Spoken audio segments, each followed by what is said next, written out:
Bachcha, let's read the question here. What is sigmoid growth curve? Why is it so called? इस question का जो की concept होगा वो हमारा हो जाएगा प्लांट ग्रोथ।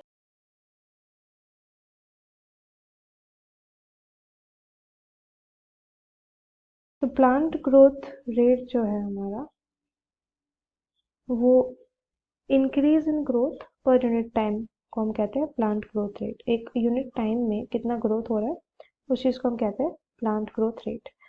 तो किसी भी प्लांट ग्रोथ रेट जो है वो हमेशा यूनिफॉर्म नहीं होता है कि एक टाइम के बाद इतना ही बढ़ेगा, एक टाइम के बाद इतना ही बढ़ेगा, ऐसा नहीं होता है। बट एक कभी कभी स्लो होता है, कभी कभी रैपिड होता है। तो अगर हम प्लॉट करें, ग्राफ प्लॉट करें, तो इस y एक्सिस में आ जाएगा, यहाँ पे हमारा x एक्सिस आ जाएगा। जो y एक्सिस है ये अगर ग्रोथ है उसको हम ग्रोथ लिखेंगे और यहाँ पे हमारा टाइम आ जाएगा। जो ग्रोथ है हमारा वो कुछ इस तरह से एस शेप में होता है।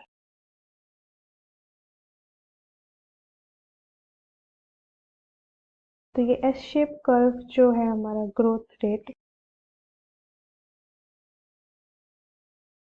तो ये हमारा दर्शाता है प्लांट ग्रोथ को कि इट्स नॉट यूनिफॉर्म, कभी स्लो है, कभी फास्ट है, एंड कभी एक ही कोई ग्रोथ नहीं है, इस टाइप का कुछ होता है। तो ये जो ग्रोथ कर्व दिया था किन्होंने दिया था, जस्ट गिवन बाय सैक। कब दिया गया था? 1873। और हमारे जो सिग्मॉइड कर्व में हमारे 3 फेजेस होते हैं। पहला हो जाता है लॉग फेज, जो कि इनिशियल फेज होता है,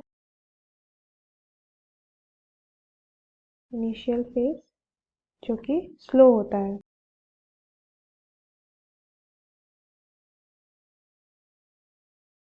एंड जो नेक्स्ट स्टेज है वो हमारा आ जाता है,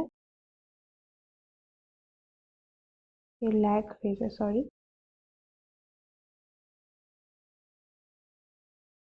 लैग फेज, और ये हमारा आ जाएगा log phase. And exponential growth phase भी कह सकते हैं इसमें, जब ग्रोथ जो है हमारा रैपिडली हो रहा है, रैपिड ग्रोथ बहुत ही फास्ट हो रहा है। जैसे कि हम देख सकते हैं इतने कम टाइम में हमारा जो है इतना ग्रोथ हो रहा है। तो ये हमारा रैपिड ग्रोथ है, rapid growth phase, exponential growth phase कह सकते हैं हम इसको। एंड ये जो फेज है हमारा स्टेशनरी,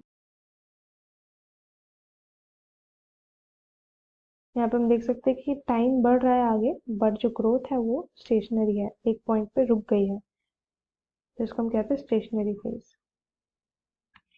जो सिग्मॉइड ग्रोथ कर्व है उसे सिग्मॉइड कहा जाता है because it has a S shape of curve in the graph, इसीलिए उसको सिग्मॉइड ग्रोथ कर्व कहा जाता है। तो ये हमारा है सिग्मॉइड ग्रोथ कर्व, एंड ये गिवन दिया गया था सैक्स इन 1873। और इसके 3 फेज होते हैं, lag phase, log phase and stationary phase. So hope you understood well. Best of luck. Thank you.